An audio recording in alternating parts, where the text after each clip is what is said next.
back live with Andrew Bolt with the Bolt Report. SBS, taxpayer funded, is going to run yet another documentary about how women are suffering and men are beasts. Here is some of the preview. Is life in a lucky country actually harder for a woman than it is for a man? A startling report suggests it is. Australia has tumbled down international rankings and now sits lower than some developing countries for gender equality. So we've commissioned the largest survey ever undertaken on the issue, and its findings are shocking. Wow, that's shocking indeed if you believe their data, because if you believe they've told the whole truth, the survey for SBS claims that 60% of women aged up to 25 have experienced gender inequality. Now, 40% say they've been sexually harassed in public in just the past year. That's incredible, isn't it, when you think of all those anti-discrimination laws and tribunals and all those education campaigns and the Me Too movement, the lot. How is this even possible? But wait. The company that made this doco for SBS, Joined Up Films, had meant to make a more balanced program about sexism, and they would be interviewing Bettina Arndt, a psychologist and a facts-based conservative. In fact, they did interview her, and the reason for that was that this survey for SBS had actually found something that cut right across that message that you just saw in that promo. It also found that almost half those surveyed felt feminism had actually gone too far, and 3/4 felt men suffer from sexism too. But guess what? Those stats and Bettina Arndt's interview were dropped from the documentary. Joining me a little earlier was former Labor leader Mark Latham, now head of One Nation in New South Wales and running for a seat in the New South Wales Upper House.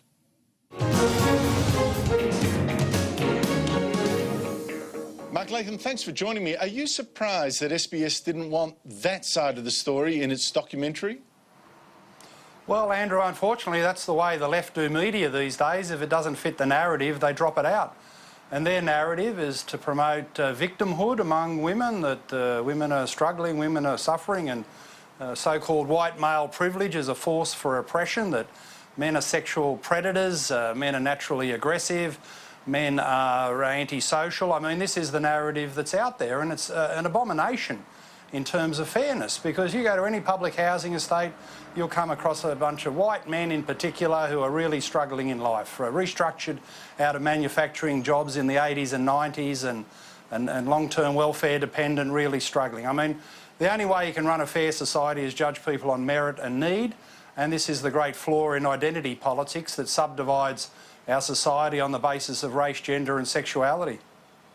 Well, that's an interesting point. I mean, the presenter ends up in this documentary in tears at the thought of her children facing such sexism against women. I think she should have been weeping that she fronted such an unbalanced story. But to that point that you make, this to me is the contradiction in identity politics. It says to address a real or imagined oppression of a class of people, regardless of their individual circumstances, because many may not in fact be oppressed, we are going to be unfair to another class of people, which generally involves being unfair to an individual. To address a group prejudice or so, suffering, you're actually unfair to a particular individual, like the well-credentialed man will not get that job. How unfair is that?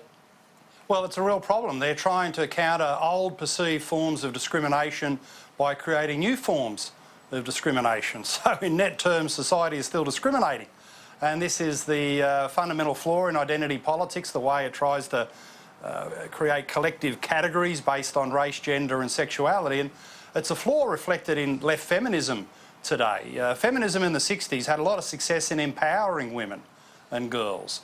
But today, the message for girls in particular is be a victim, have grievance, plead for special treatment in the system. Yet your average Australian woman is powering ahead, Andrew. The statistics show that women are now in the majority of university graduates. We've got more women than male lawyers, GP doctors, vets, teachers, office managers, public servants in Australia in vocations of choice. Women are powering ahead. So I'm afraid the SBS left feminist narrative is all wrong and doesn't reflect Australian realities today. But the sexism against men, I mean, you feel a bit of a wuss as a male complaining about it, because we're obviously socialised to think, you know, men have got to do the stiff upper lip and we've got to take the knocks and, you know, all right, they rage at us kind of thing. I'm not denying sexism against women, by the way, but the sexism against men, or the unfairness or discrimination against men, how serious is that, do you really think? Well, it's being entrenched. It's being established in government policies and departmental practices. Discriminatory employment quotas are becoming a way of life in the Australian workplace, public and private sector.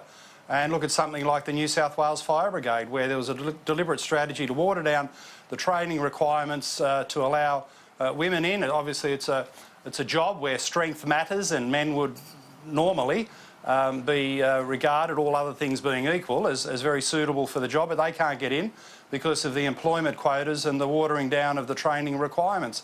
But it goes beyond gender, Andrew, because when we talk about the Australian fair go, what do we really mean? We talk about the principle of merit, meritocracy, that the best person for the job should always get the job regardless of race, gender and sexuality. So as soon as you move away from that and you create new forms of discrimination, in this case locking white men out of jobs, very often they're described as stale, pale males. I mean, what a terrible, terrible thing to have said about a generation of men in Australia, but that's the reality now, and it's incredibly serious. This stuff needs to be stopped.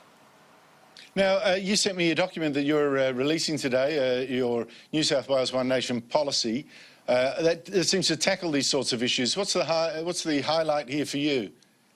Well, it's a policy that combats identity politics. It says that merit is more important than employment quotas. It says that free speech and religious freedom need to be entrenched in law.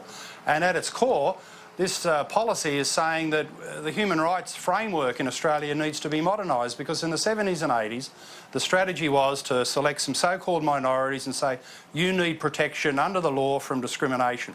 But now, whether we're talking about the persecution of Christians or men or white people, unfortunately, the political side of some of the minorities have used their newfound opportunities in society to take revenge against perceived problems with groups you might think of as majorities. And this is a policy to end the newfound leftist discrimination against men, boys, Christians, white people, because it's creeping right through our institutions at an incredible rate, and we need to return to principles of merit, freedom and opportunity. Well, one of the things in your policy that I think is where the teeth of it sort of come out are where you say you're going to ban quotas and positive discrimination, all those programs that reserve or prefer jobs for certain people based on race or religion, or no, not so much religion, I guess, but that too. But race and gender, how's that going to work, do you think? Well, we should be making employment quotas illegal. We should have a human right of equal opportunity and treatment on merit under the law. And you can't run a society, a cohesive society, on the basis that one group are going to be identified as subject to persecution because of perceived past grievances, and you're going to create new forms of discrimination to deal with old forms. I mean, this is a recipe for social fragmentation. The only way you can run a fair, cohesive society is on merit. Treat people not according to their identity categories, the collective approach, treat them on their individual merit. And when we talk about minorities, the smallest minority in any society is the individual. And unfortunately, for an individual in Australia today that's classified as a straight white male, it's a terrible time for your treatment in institutions where you, and particularly we worry about our sons, they can do well at school, they can get great results at university, but they're not going to get a fair go in life. They're going to be discriminated against under these employment quotas, and they've got to be made illegal. I mean, all forms of discrimination are bad, and discriminating against meritorious fellows, young men, because of their skin colour and their gender is just plain wrong. What about an ad that says, and I've seen them, you know, the ABC, for instance, this job we would prefer goes to an Aboriginal person, or an SBS ad that says we would prefer these jobs to go to someone of immigrant background, or the ABC having that policy recently of having people preferring to employ people who've got an accent, or public service jobs that say, you know, these jobs we like to go to minorities, all those sorts of things. Are they all going to be banned in New South Wales if your proposal got up?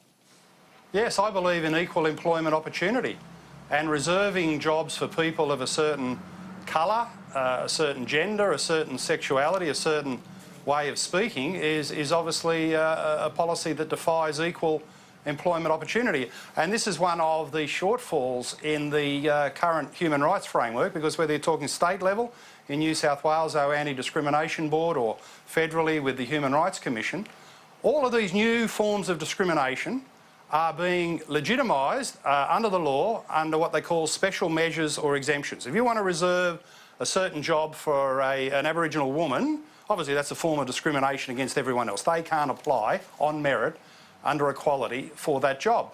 And an exemption. What if you do want to help an Aboriginal woman?